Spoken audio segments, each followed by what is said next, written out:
यार ये बात आपने भी सोची होगी कि कुछ लोगों के पास एक ऐसी पावरफुल ट्रिक होती है ना कि जब भी वो किसी रूम में, लोगों के ग्रुप में या किसी भी मीटिंग में एंट्री करते हैं ना, तो लोगों की नजर सिर्फ और सिर्फ उन पे ही होती है। मतलब उन्हें लोगों को अट्रैक्ट करने के लिए सिर्फ कुछ ही सेकंड लगते हैं, पर ना उन्होंने कुछ बोला और ना ही किसी से बात की। तो ऐसा क्यों हुआ? तो भाई जिस चीज को उन्होंने मास्टर किया है ना, वो है उनका बॉडी लैंग्वेज। और भाई जिस बंदे ने बॉडी लैंग्वेज का गेम समझ लिया ना, तो वो लोगों को अपनी रिस्पेक्ट कराने के लिए मजबूर कर देगा। और भाई बॉडी लैंग्वेज पर 50 से ज्यादा पॉडकास्ट, 100 से ज्यादा वीडियोस और खुद के एक्सपीरियंस से मैंने वो 5 ऐसे स्टेप्स निकाले हैं जिनको अगर किसी भी बंदे ने सिर्फ एक बार भी फॉलो कर दिया ना, तो मैं गारंटी देता हूँ कि वो बंदा आने वाले समय में यहाँ से यहाँ पहुँचने वाला है। क्योंकि ये वीडियो बॉडी लैंग्वेज पर एक कंप्लीट गाइड होने वाली है। और अगर तुम इस वीडियो को लास्ट तक देखते हो तो मैं एंड में तुम्हें वो 3 ऐसी मिस्टेक्स बताऊंगा जिनको आज के टाइम पर हर दूसरा इंसान कर रहा है, पर वो मिस्टेक्स तुम्हें बिल्कुल भी नहीं करनी। तो अब आते हैं अपने फर्स्ट स्टेप पर।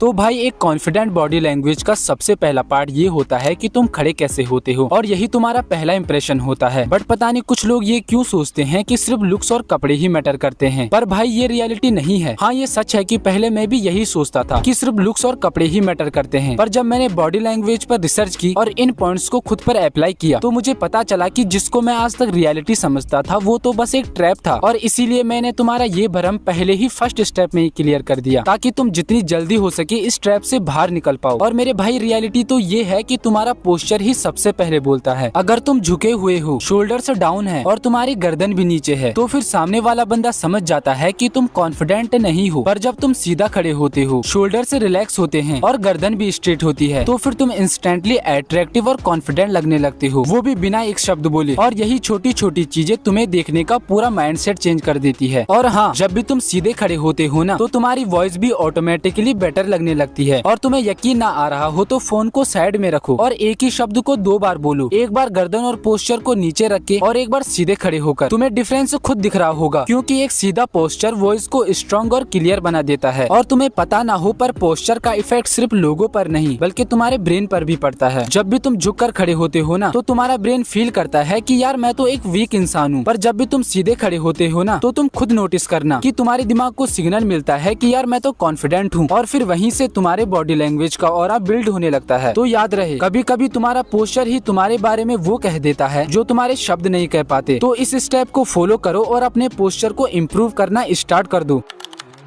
तो अब पोस्चर के बाद जो चीज सबसे ज्यादा इम्पोर्टेंट मानी जाती है ना, वो है आई कांटेक्ट। और यार अगर एक कॉन्फिडेंट बॉडी लैंग्वेज में पोस्चर कमान है, तो आई कांटेक्ट उसका एरो माना जाता है। और भाई आई कांटेक्ट कोई छोटी चीज नहीं है, क्योंकि आई कांटेक्ट ही वो चीज है जिसे अच्छे खासे बंदे भी मास्टर नहीं कर पाते। और जो भी बंदा इस आई कांटेक्ट को मास्टर कर लेता है ना, तो भाई उसका कॉन्फिडेंस यहाँ से यहाँ पहुँच जाता है। और तुमने खुद नोटिस किया होगा कि जो भी बंदा आंखों में आंखें डालकर बात करता है ना, तो उसकी बात ऑटोमेटिकली ज्यादा पावरफुल लगने लगती है, चाहे वो कोई सिंपली बात क्यों ना बोल रहा हो। और आई कांटेक्ट की पावर मुझे थॉमस शेल्बी को डिकोड करके पता चली, और मैंने इस चीज को खुद भी एक्सपीरियंस किया है। तो हुआ कुछ ऐसा कि मैं एक दिन कॉलेज गया था और सर ने हम सब लड़कों को एक टॉपिक समझाया और एक एक करके लड़कों को खड़ा करके बोला कि जो भी मैंने अभी पढ़ाया है उसे एक्सप्लेन करो। और भाई लिटरली क्लास में सभी लड़कों के हाथ पांव कांपने लगे, क्योंकि क्लास में उन बच्चों का और मेरा पहला ही दिन था। और सर ने सब बच्चों को एक एक करके खड़ा किया और सबकी बेइज्जती करने लगे। और भाई फिर अचानक से सर ने मुझे खड़ा किया और बोला कि इस टॉपिक को एक्सप्लेन करो। और भाई अगर मैं उस सिचुएशन में और लड़कों की तरह चुप रहकर अपनी आंखों को नीचे कर लेता, तो कहीं ना कहीं सर मुझे और भयंकर तरीके से रोस्ट करते। लेकिन वहीं पर मैंने एक स्मार्ट मूव लिया। मैं आराम से उठा और सीधा सर की आंखों में आंखें डालकर कॉन्फिडेंटली बोला कि सर जो भी टॉपिक आपने अभी पढ़ाया है उसमें मुझे पर्सनली ज्यादा इंटरेस्ट नहीं है, और इसीलिए मैंने ज्यादा ध्यान भी नहीं दिया। लेकिन अगर आप मुझे इसी टॉपिक को दोबारा समझाते हो तो मैं समझने की पूरी कोशिश करूंगा। और भाई जैसे ही मैंने ये बात बोली ना, वो भी आंखों में आंखें डालकर, तो लिटरली सर का बॉडी लैंग्वेज क्लोज हो गया और सर ने मुझे कहा कि बेटा नीचे बैठ जाओ। और भाई इसमें गलती ना ही सर की थी और ना ही मेरी। ना ही सर ने मुझे कुछ गलत बोला और ना ही मैंने सर को, क्योंकि मैंने जो भी बोला वो कॉन्फिडेंटली और आई कांटेक्ट के साथ बोला, जिससे सर को भी बुरा नहीं लगा और मेरी बेइज्जती भी नहीं हुई। और भाई उस टाइम पर मुझे रियलाइज हुआ कि यार आई कांटेक्ट सच में एक इम्पोर्टेंट और पावरफुल चीज है। और फिर मैंने धीरे धीरे समय के साथ साथ अपने आई कांटेक्ट की पावर को और ज्यादा बढ़ा दिया। तो भाई अगर आप एक मोस्ट कॉन्फिडेंट और मोस्ट पावरफुल बॉडी लैंग्वेज चाहते हो ना, तो जितना जल्दी हो सके आई कांटेक्ट को मास्टर करना शुरू कर दो। और अगर तुम्हें आई कांटेक्ट करने में बहुत ज्यादा प्रॉब्लम आती है, तो तुम मेरी ये वाली वीडियो देख सकते हो, क्योंकि ये वीडियो आई कांटेक्ट पर कंप्लीट गाइड है। और मैं तुम्हारे लिए इस वीडियो की लिंक डिस्क्रिप्शन में भी डाल दूंगा।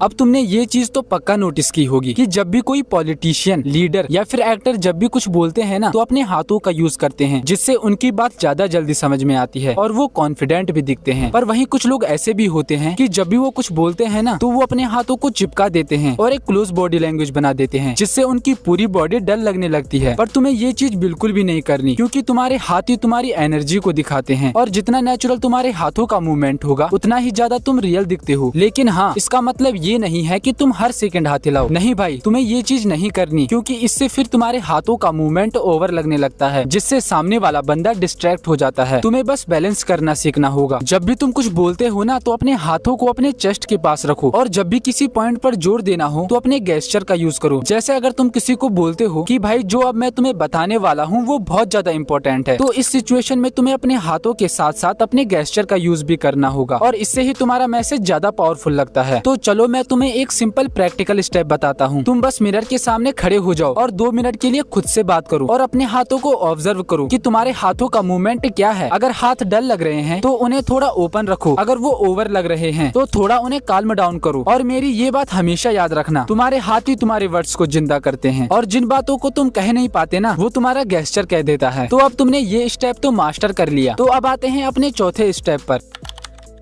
तो देखो भाई, जब भी तुम किसी से बात करने जाते हो ना, तो लोग तुम्हारे शब्दों से पहले तुम्हारे फेस को पढ़ लेते हैं। अगर तुम्हारा फेस ब्लैंक दिख रहा है तो चाहे तुम्हारे वर्ड्स कितने भी स्ट्रॉन्ग क्यों ना हो, उनका इम्पैक्ट आधा हो जाता है। और अगर तुम्हारे एक्सप्रेशन नेचुरल हैं, जैसे थोड़ा स्माइल, थोड़ा इमोशन, थोड़ा फील, तो बंदा ऑटोमेटिकली तुमसे कनेक्ट करने लगता है। तो बात सिंपल है, तुम्हारा चेहरा हमेशा वो बोलता है जो तुम्हारे शब्द नहीं बोल पाते। लेकिन अब कुछ लोग ये बोलते हैं कि भाई मैं तो नेचुरली एक्सप्रेशन लेस हूँ। पर भाई सच तो ये है कि हर किसी के फेस पे एक्सप्रेशन होते हैं, बस वो यूज करने की हैबिट चली गई होती है। क्योंकि आजकल लोग फोन में इतना घुस चुके हैं कि वो रियल लाइफ में रिएक्ट करना ही भूल गए हैं। अब सामने वाला बंदा कुछ भी फनी बोलता है ना, तो बस वो हाँ करके निकल जाते हैं। लेकिन जब तुम बोलते वक्त अपने फेस को थोड़ा एक्सप्रेस करते हो, जैसे स्माइल, थोड़ा आईब्रो का मूवमेंट या थोड़ा शॉकिंग रिएक्ट, तो तुम जिंदा लगते हो, रियल लगते हो। और एक और सीक्रेट टिप, जब भी तुम किसी से बात कर रहे हो और उनकी बात पर रिएक्ट करते हो, जैसे हाँ, समझा, अच्छा, तो वो बंदा फील करता है कि तुम जेन्युइनली इंटरेस्टेड हो। और इसी को ही एक गुड कम्युनिकेशन बोला जाता है, जो बिना कुछ बोले ही लोगों को अपनी प्रेजेंस फील करा देता है। तो चलो अब आते हैं अपने लास्ट स्टेप पर।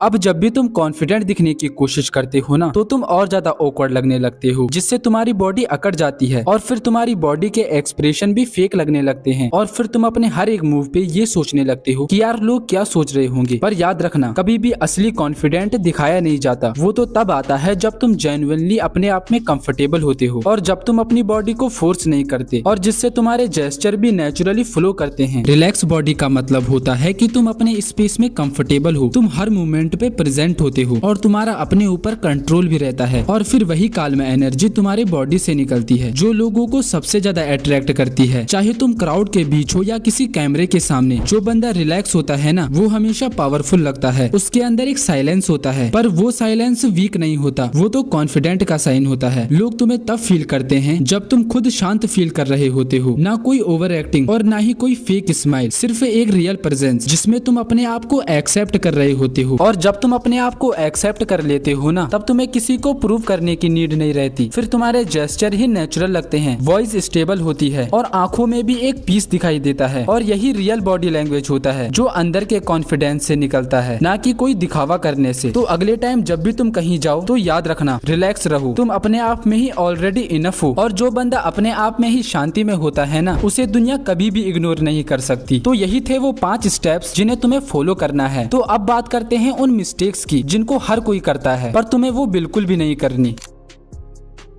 बाल सेट करना, टी शर्ट खींचना, हाथ क्रॉस करना और बार बार वॉच चेक करना, ये सब अननेसेसरी मूवमेंट कॉन्फिडेंस के साइन नहीं होते, बल्कि ये तो नर्वसनेस के साइन होते हैं। जब तुम बार बार अपने आप को एडजस्ट करते हो ना, तो फिर सामने वाला बंदा तुरंत समझ जाता है कि तुम अनकंफर्टेबल हो। तो भाई बस थोड़ा स्टिल रहना सीखो। सबसे कॉन्फिडेंट लोग वो नहीं होते जो सबसे ज्यादा बोलते हैं, बल्कि वो होते हैं जो अननेसेसरी मूवमेंट नहीं करते। तो इस मिस्टेक को जितना जल्दी हो सके ठीक करो। अब अगर तुम कुछ ना भी बोलो फिर भी तुम्हारी बॉडी की एनर्जी बोलती है। भले तुम परफेक्टली खड़े हो, भले तुम्हारा आई कांटेक्ट भी सही है, लेकिन अगर बॉडी डल है, शोल्डर्स डाउन है और फेस भी थोड़ा थका हुआ है तो तुम बोरिंग लगने लगते हो। तो भाई थोड़ा अलाइव रहो, चलते टाइम शोल्डर्स को ऊपर रखो और अपनी चेस्ट को भी ओपन रखो। और हाँ, एनर्जी का मतलब लाउड रहना नहीं होता, तो बस प्रेजेंट रहो। और जो बंदा अपने आप में ही जिंदा लगता है ना, उससे ही लोग सबसे ज्यादा अट्रैक्ट होते हैं। अब कुछ लोग इतना सचेत हो जाते हैं कि उनकी बॉडी ही मूव नहीं करती, वो बस एक ही पोज में खड़े रहते हैं, जिससे उनको देखकर ये फील होता है कि जैसे कोई मूर्ति खड़ी हो रखी होगी। तो भाई बस थोड़ा रिलैक्स रहो, हाथों को नॉर्मल मूव होने दो और अपने एक्सप्रेशन भी नेचुरल रहने दो। तुम जितना ज्यादा परफेक्ट बनने की कोशिश करोगे ना, तुम उतना ही ज्यादा फेक लगोगे। और भाई कॉन्फिडेंस तभी दिखता है जब तुम नेचुरली फ्लो में रहते हो। तो बस यही थे वो कुछ मिस्टेक्स जो तुम्हें अवॉइड करनी है। और अगर तुमने वीडियो यहाँ तक देखी तो इसका मतलब है कि तुम सच में इम्प्रूव करना चाहते हो। और बिलीव मी, अगर तुम इन स्टेप्स को फॉलो करोगे तो तुम्हारा बॉडी लैंग्वेज कुछ ही दिनों में यहाँ से यहाँ पहुँच जाएगा। लेकिन अब बॉडी लैंग्वेज के साथ तुम्हें ये भी जानना होगा कि लोगों से आखिर बात कैसे करते हैं। तो भाई इसके लिए तुम मेरी लेफ्ट वाली वीडियो देख सकते हो।